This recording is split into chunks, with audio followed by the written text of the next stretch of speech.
যত সময় যাচ্ছে পরীক্ষার ধরন তত কঠিন হচ্ছে, আর এই সমস্ত বিষয়গুলিকে মাথায় রেখে আমরা তোমাদের জন্য প্রস্তুত করেছি একদম ফুল সাজেশন। এই সাজেশনটা তাদের জন্য অ্যাপ্লিকেবল যারা সেমিস্টারের শুরু থেকে আজ পর্যন্ত কঠোর পরিশ্রম করেছো ভালো রেজাল্টের জন্য। দেখে নিচ্ছি আমাদের ফুল সাজেশনটি। দেখো, আমরা যে সমস্ত লিমিটেড সাজেশন তোমাদের জন্য উপস্থাপন করেছি সেই লিমিটেড সাজেশন ভাগ্যের ওপর ডিপেন্ড করে, কিন্তু আমরা যে আজকে ফুল সাজেশনটা তোমাদের সামনে উপস্থাপন করব এটা হার্ড ওয়ার্কের উপর ডিপেন্ড করে। আশা করি বোঝাতে পারলাম। বাকি সব কিছু তোমরা বুদ্ধিমান, তোমরা জানো তোমাদের কী করা উচিত। যারা সেমিস্টারের শুরু থেকে ভালো করে পড়েছো প্রত্যেকটা প্রশ্ন পড়তে হবে। এই সমস্ত প্রশ্ন 5 অথবা 10 উভয় মার্কের জন্য আসতে পারে। চ্যাপ্টার 1 প্রথমেই আমরা বাংলা ভার্সনটা দেখে নেব, তারপরে বাংলা ভার্সন আলোচনা করা হয়ে গেলে শেষে ইংলিশ ভার্সন রয়েছে, আর পিডিএফ তোমরা অ্যাভেলেবেল পাবে আমাদের হোয়াটসঅ্যাপ গ্রুপে, সে নিয়ে চিন্তা করতে হবে না। তো যাই হোক, প্রথমে প্রশ্নাবলীকে দেখে রাখো। মনোবিজ্ঞান এবং শিক্ষা মনোবিজ্ঞানের মধ্যে পার্থক্য কী? শিক্ষার ক্ষেত্রে মনোবিজ্ঞানের গুরুত্ব। শিক্ষা মনোবিজ্ঞানের সংজ্ঞা, প্রকৃতি ও ক্ষেত্র বিশেষ ব্যাখ্যা করো। শিক্ষণ প্রক্রিয়ায় শিক্ষা মনোবিজ্ঞানের প্রয়োগ সম্পর্কে আলোচনা করো।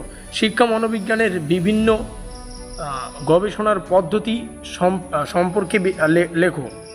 চ্যাপ্টার 2 বৃদ্ধি এবং বিকাশের মধ্যে পার্থক্য। শিশুদের শিক্ষা প্রোগ্রামে এদের গুরুত্ব কীভাবে প্রতিফলিত হয়েছে। শৈশব, কৈশোর ও বয়ঃসন্ধিকালের বিভিন্ন বিকাশের দিকগুলোর বর্ণনা। ভাষাগত বিকাশ কি, এটি কোন কোন ধাপে ঘটে এবং শিক্ষায় এর ভূমিকা। বয়ঃসন্ধিকাল শিক্ষার্থীদের মানসিক ও সামাজিক বিকাশের প্রভাব কী কী। যা পিয়াজের জ্ঞানীয় বিকাশ তত্ত্বের ধাপগুলোর বিশ্লেষণ করো। পিয়াজের তথ্য শিক্ষার পদ্ধতির উপর কী প্রভাব ফেলে ব্যাখ্যা করো। তারপরে কোহলারবার্গের নৈতিক বিকাশ তত্ত্বের ধাপগুলি। নৈতিক বিকাশ তত্ত্ব শিক্ষার্থীদের মূল্যবোধ গঠনে কিভাবে সাহায্য করে। নিচে আসবো, এখান থেকে শুরু হচ্ছে চ্যাপ্টার 3 শিক্ষার সংজ্ঞা এবং বৈশিষ্ট্যগুলো আলোচনা করো। শিক্ষাকে প্রভাবকারী প্রধান উপাদানসমূহ ব্যাখ্যা করো। শিক্ষার প্রক্রিয়াকে প্রভাবিত করে এমন অন্তর্নিহিত ও বহিস্থ উপাদানসমূহের বিশ্লেষণ করো। ক্লাসিক্যাল কন্ডিশনিং তত্ত্ব কী, উদাহরণসহ ব্যাখ্যা করো। অপারেন্ট কন্ডিশনিং তত্ত্বের মূল উপাদানগুলি আলোচনা করো। থর্নডাইকের ট্রায়াল অ্যান্ড এরর, এই যে তত্ত্ব, এই তত্ত্বটা কী, এর শিক্ষাগত প্রয়োগ ব্যাখ্যা করো। নিচে আসবো, তারপরে হচ্ছে ইনসাইটুল লার্নিং তত্ত্বের ধারণা ব্যাখ্যা করে এবং বৈশিষ্ট্য। শিক্ষার বিভিন্ন তত্ত্বের মধ্যে তুলনামূলক আলোচনা।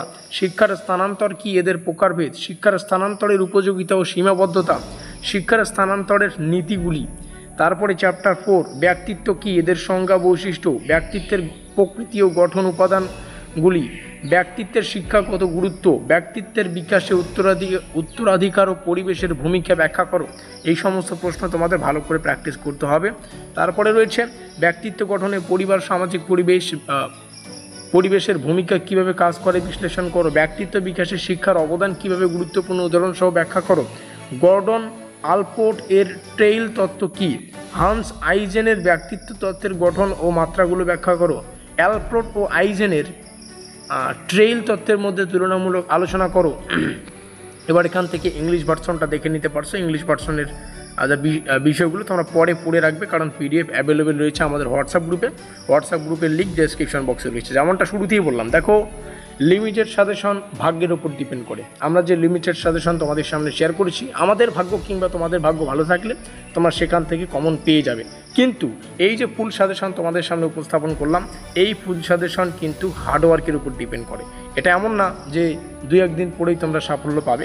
যারা সেমিস্টারের শুরু থেকে আমাদের চ্যানেলকে ফলো করেছো, সেমিস্টারের শুরু থেকেই তোমাদের স্বপ্ন তোমাদের একটা স্কোর করতে চাই, ভালো স্কোর করতে চাও, তোমরা অনেকেই কমেন্টে জিজ্ঞাসা করেছো আমাদের ফুল সাজেশন প্রয়োজন। তোমাদের চাহিদা পূরণে আমরা তোমাদের জন্য ফুল সাজেশন তৈরি করলাম। ভিডিওটিকে অবশ্যই শেয়ার করে দিও। মিলতে হয় পরের কোনো সাজেশনমূলক ক্লাসে।